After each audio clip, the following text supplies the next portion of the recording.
வணக்கம் நண்பர்களே. அக்கா, நீங்க நல்லவங்களா இருக்கீங்களா? அதனால தான் எல்லாரும் உங்கள பயன்படுத்துறாங்கன்னு தோணுதா?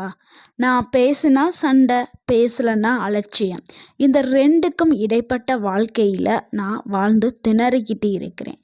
கத்தியும் சண்டை போட்டும் அழுதும் மௌனமாவும் இருந்து பார்த்தேன். எதுவுமே வேலைக்கு ஆகலை அப்படின்னு நீங்கள் நினைக்கிறீங்களா? இந்த வீடியோவை முழுமையாக முடிகிற வரைக்கும் பாருங்கள்.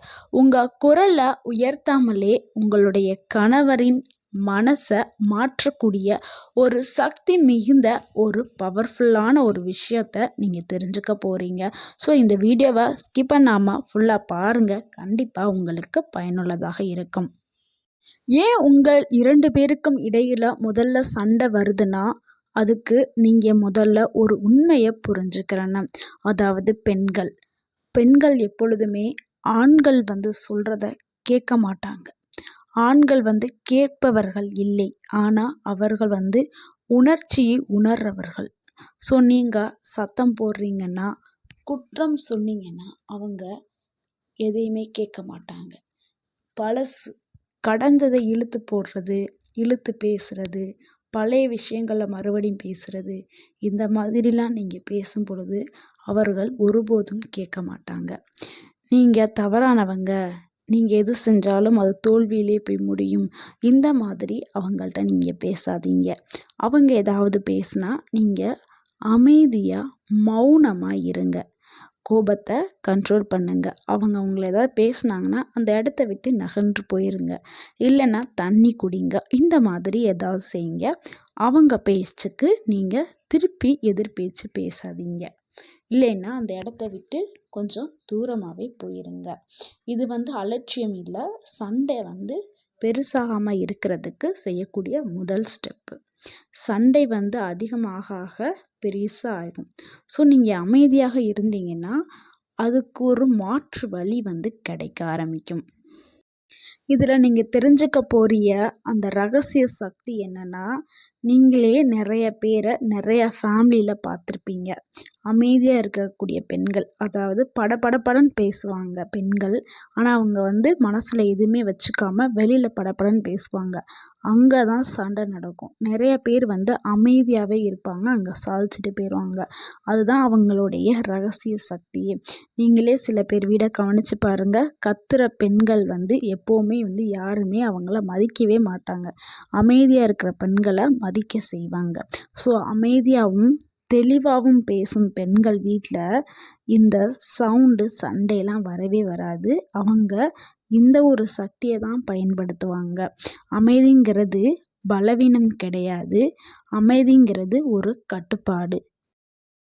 நீங்கள் கத்தாமல் இருக்கும்போது உங்களுடைய வார்த்தைகளுக்கு மதிப்பு கொடுக்க ஆரம்பிப்பாங்க. உங்களுடைய கணவரும் கவனிக்க ஆரம்பிப்பாங்க. அவர் உங்களை கவனிக்க ஆரம்பிக்கும் பொழுதே நீங்கள் அவரை வென்றுட்டீங்கன்னு அர்த்தம். உங்கள் கணவரை உங்கள் வழிக்கு கொண்டு வர்றதுக்கான 5 எளிய வழிகளை தான் நம்ம பார்க்க போகிறோம். அதில் முதல் வழி என்னென்னா, குற்றம் சொல்லாதீங்க, உணர்ச்சிகளை சொல்லுங்க. இப்போ உங்களுக்கும் உங்கள் கணவருக்கும் சண்டை ஏற்பட்டால் நீங்கள் எந்த ஒரு குற்றச்சாட்டுமே வைக்காதீங்க. நீங்கள் எப்போவுமே இப்படி தான் பேசுவீங்க, நீங்கள் இப்படி தான் அப்படின்னு சொல்லிட்டு அவருடைய குறைகளை திருப்பி குற்றச்சாட்டு வைக்காமல், உங்கள் குடும்பமே உங்கள் இப்படி தான், நீங்கள் இப்படி தான் அப்படின்னு சொல்லாதீங்க. உங்களுக்கு குடும்பத்து மேலே அக்கறை இல்லை அப்படிங்கிற மாதிரி குற்றங்களை அடுக்கிக்கிட்டே போகும் பொழுது அவர் உங்கள் பேச்சை கேட்க மாட்டார். இதுக்கு பதிலாக நீங்கள் என்ன பண்ணலாம், அவங்களுடைய உணர்ச்சியை சொல்லலாம்.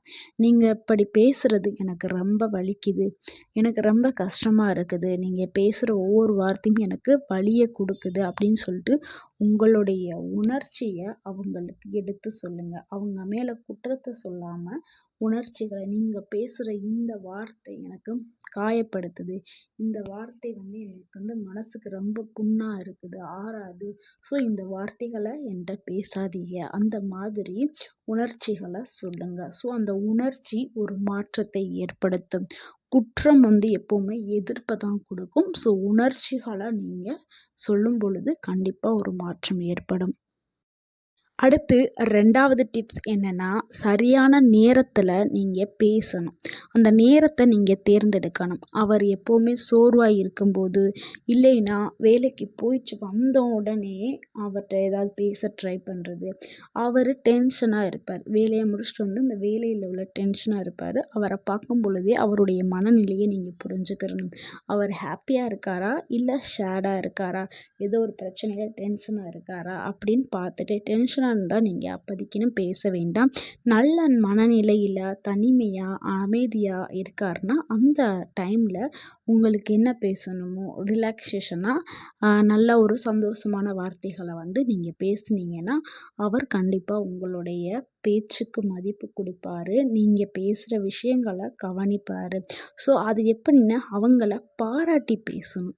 எப்போவுமே ஆண்களுக்கு அவங்கள பாராட்டி பேசும் பொழுது அவங்களுக்கு வந்து ரொம்ப பிடிக்கும். ஸோ 2வது பாயிண்ட் என்னன்னா, நல்ல நேரத்தை அந்த டைமை வந்து செலக்ட் பண்ணணும். 3வது வந்து ஆண்களை வந்து பாராட்டி பேசுகிறது அது ஒரு ஆயுதமாக இருக்குது. ஸோ ஆண்களை வந்து பாராட்டி பேசினோம்னா ஆண்கள் குழந்தை மாதிரி நடந்துக்குவாங்களாம். நீங்கள் இந்த விஷயத்தில் நல்லா என்னைய பார்த்துக்கிருவீங்க, எனக்கு நீங்கள் எங்கள் பக்கத்தில் இருந்தால் எனக்கு பாதுகாப்பாக இருக்கும், நீங்கள் எனக்கு இந்த மாதிரி விஷயங்கள்லாம் செஞ்சுருக்கீங்க, உங்களால தான் இந்த லைஃப் எனக்கு கிடச்சிருக்கு, அந்த மாதிரி நீங்கள் பேசணும். ஒரு பாராட்டு உங்களுடைய வாழ்க்கையே மாற்றக்கூடியது. ஸோ நீங்கள் உங்களுடைய கணவரை பாராட்டுங்க.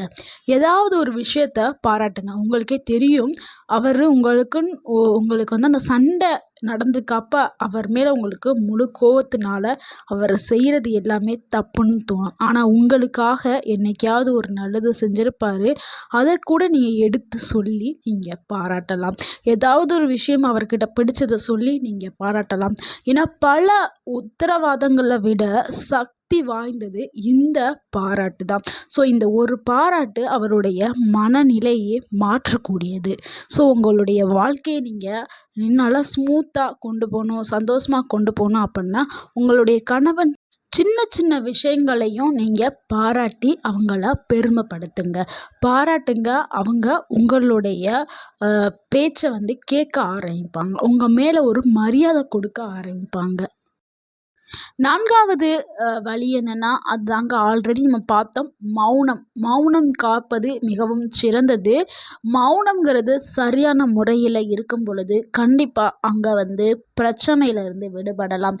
கோப மௌனம், அலட்சிய மௌனம் வேணாம். மரியாதையோடு ஒரு மௌனம் இருக்கணும். உங்களுடைய ஃபேஸ் எக்ஸ்ப்ரெஷன்லேயே கண்டுபிடிச்சிருவாங்க. நீங்கள் கோபத்தோடு மௌனமாக இருக்கீங்களா, இல்லை அலட்சியமாக மௌனமாக இருப்பீங்களா. நீங்கள் எப்பவும் போல் அவங்க என்ன பேசினாலும் காதில் வாங்கிக்கிறாதீங்க. அந்த மாதிரி ஒரு மௌனமாக இருக்கும் பொழுது அந்த சண்டையிலிருந்து விலகிறதுக்கு அது ஒரு யுக்தியாக அமையும்.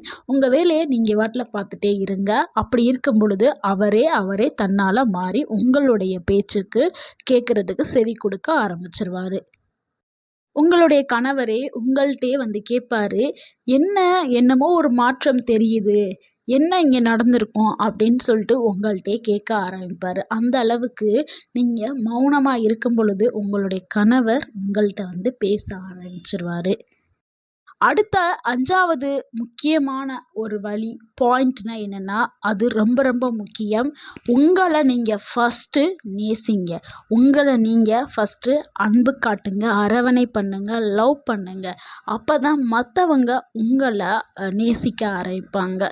இந்த ஒரு விஷயம் ரொம்ப ரொம்ப முக்கியம். உங்களை நீங்களே மதிக்கலை, அலட்சியப்படுத்துனீங்கன்னா மற்றவர்களும் உங்களை மதிக்க மாட்டாங்க. ஸோ வந்து நீங்களே உங்களை வந்து நீங்கள் மதிச்சுக்கிறணும். நான் வந்து என்னால் முடியும் அப்படின்னு சொல்லிட்டு எல்லா விஷயங்களையுமே நீங்கள் செய்கிறதுக்கு முன்னாடி எல்லாத்துலேயுமே ஒரு கான்ஃபிடென்ட், ஒரு நம்பிக்கையோடு நீங்கள் செய்யணும்.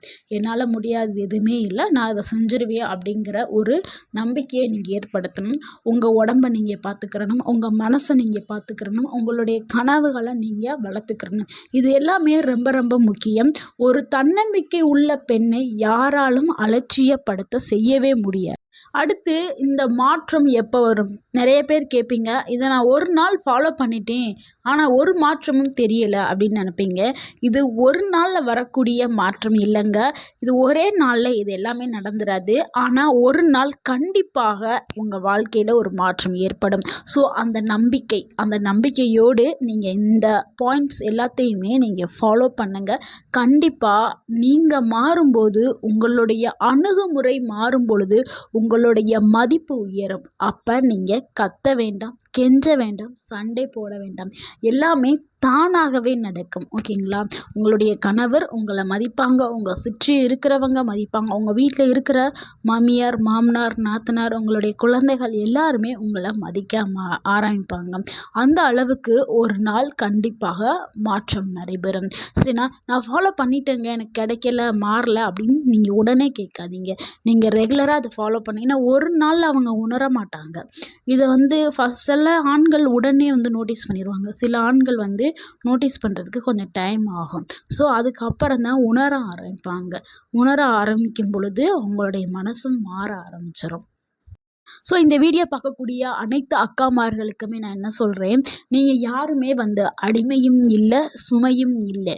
நீங்கள் தான் உங்கள் வீட்டோடைய ஆணி வேராக இருக்கிறீங்க. அதுக்கான ஒரு நாள் கண்டிப்பாக அதுக்கான மதிப்பும் உயர்வும் கண்டிப்பாக கிடைக்கும். ஸோ நீங்கள் அமைதியோடு போராட்டத்தை தொடங்குங்க. இப்போ பார்த்த இந்த பாயிண்ட்ஸ் எல்லாத்தையும் ஃபாலோ பண்ணுங்கள். கண்டிப்பாக உங்கள் வாழ்க்கை ஒரு நாள் கண்டிப்பாக மாற ஆரம்பிக்கும். இந்த வீடியோ உங்களுக்கு மன அமைதியை கொடுத்துருந்தா, இந்த வீடியோவில் ஒரு பாயிண்ட்ஸாவது உங்களுடைய மனசை ஆறுதல் படுத்திருந்தா, இந்த வீடியோவுக்கு ஒரு லைக் பண்ணுங்கள். இந்த வீடியோவை உங்களுடைய ஃப்ரெண்ட்ஸ் அண்ட் ஃபேமிலிக்கு ஷேர் பண்ணுங்கள். மறக்காமல் எங்கள் சேனலை சப்ஸ்கிரைப் பண்ணுங்கள். எங்களுக்கு சப்போர்ட் பண்ணுங்கள், கமெண்ட் பண்ணுங்கள். தேங்க்யூ ஃபார் வாட்சிங்.